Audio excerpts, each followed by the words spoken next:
Hello everyone, hi-fi people out there. Final part on these. I've been listening to them quite a bit over the last few weeks now. They've been finished, burning in all the new components that are on the or in the crossover.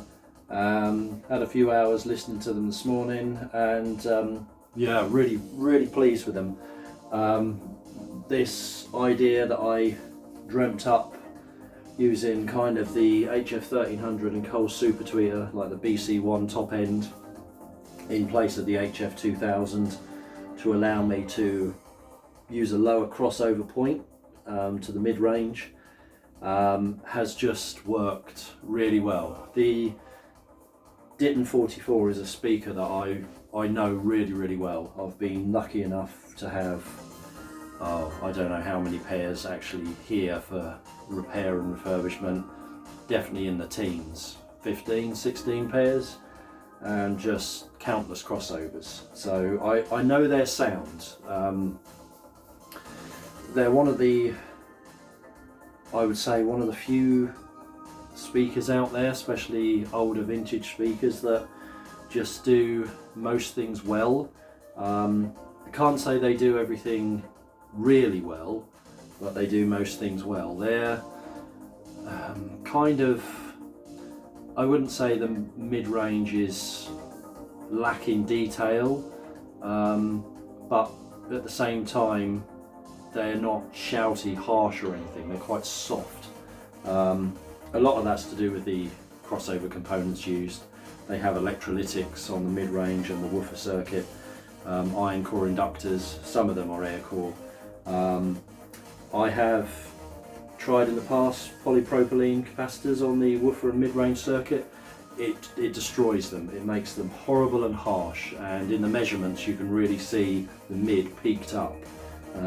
One day I might try and make polypropylene capacitors work, but the drivers aren't, they're quite lazy. They're just not going to pull out that clarity, extra clarity you'd get with a polycap. And also you cause quite a lot of impedance issues, especially in the lower end, I found, and it's just not worth it with a big woofer, longer wavelengths. There's really not much benefit. Anyway, I'm going off on a different topic. So this arrangement versus the HF 2000 has turned out brilliantly. It's in the cymbals, guitars, the upper harmonics, if you've got a ride cymbal playing, this is a very good tweeter. And I found the space and air around these is greatly improved. For such a big speaker, I mean, I've got them both set up here and they're not that far from the wall, probably 18 inches. There's a reasonable image there. Most of the tracks I've been playing, the vocalist is in the middle, or pushed to one side depending on where they've been mixed, but the sound doesn't come from the speaker, which is quite important. And there's just the clarity's better. There's still a 44, they still have that characteristic sound, but there's just more detail there, more space to the speaker, and like I say, it's guitars and things like that, the upper harmonics that this tweeter just does so well. Yeah, really good. So originally the HF 2000 was kind of in the middle here, so there's quite a distance between the two, between the mid-range and the tweeter center, plus they were crossing at around 5,000, 5,500 hertz, which is really high. You're asking this to do a lot, play up high.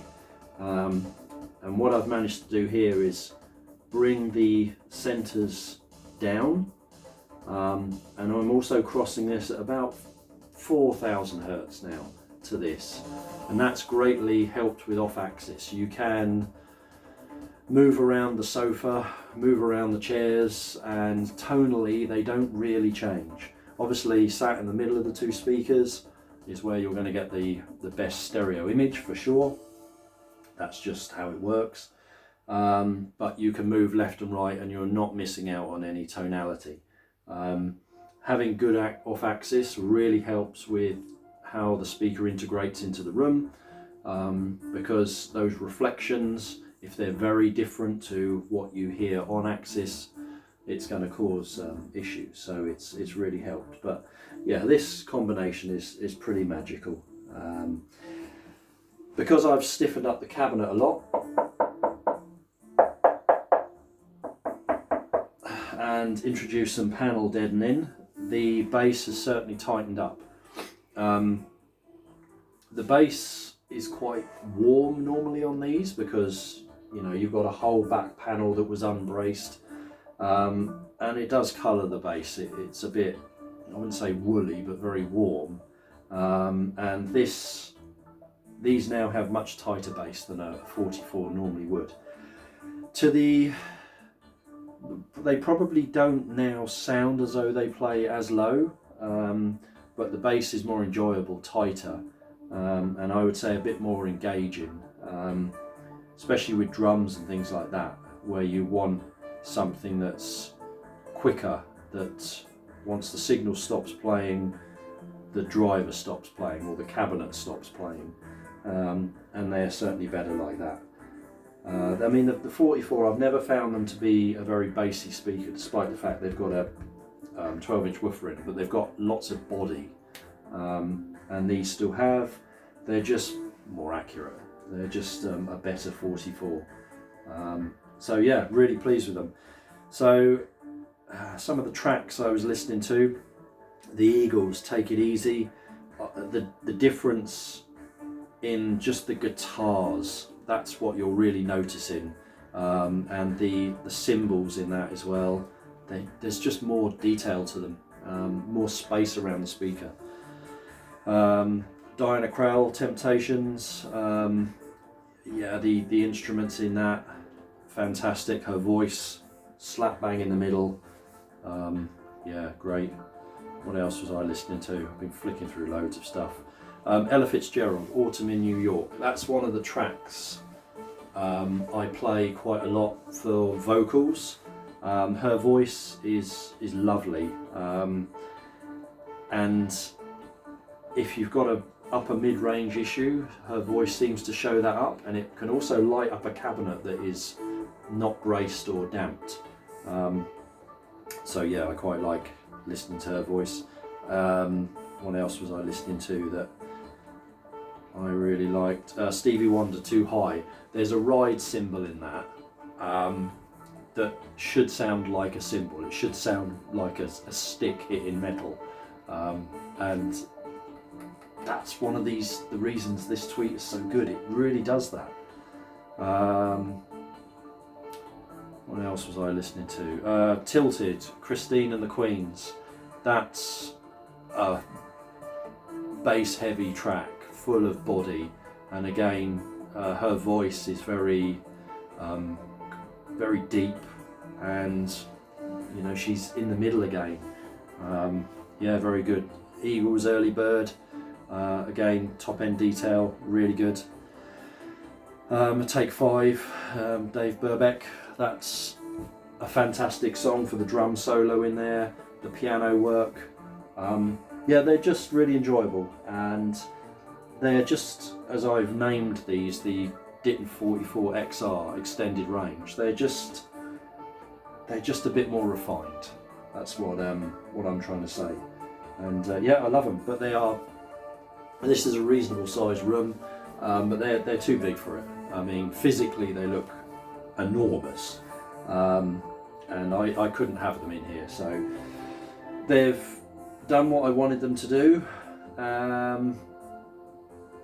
This has worked out well. So yeah, they're unfortunately up for sale, but you know, I am making these one-offs, and I do quite well out of them. So it's time for, now they're done, for someone else to really appreciate them.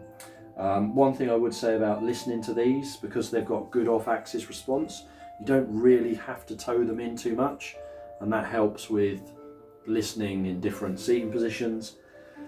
I wouldn't say they're the best speaker to play quietly. They do want to be cranked, you know, to a realistic level where instruments and vocals are at a realistic volume. Then they sort of come alive. Yeah, they would suit a nice big room. Stands I've still got to paint, but they're purpose built for these. Get you the HF 1300 on ear level. That's where they're voiced. Yeah, they're just lovely. Anyway, I'm sort of rambling on a bit now. Yeah, up for sale. Catch you on the next one.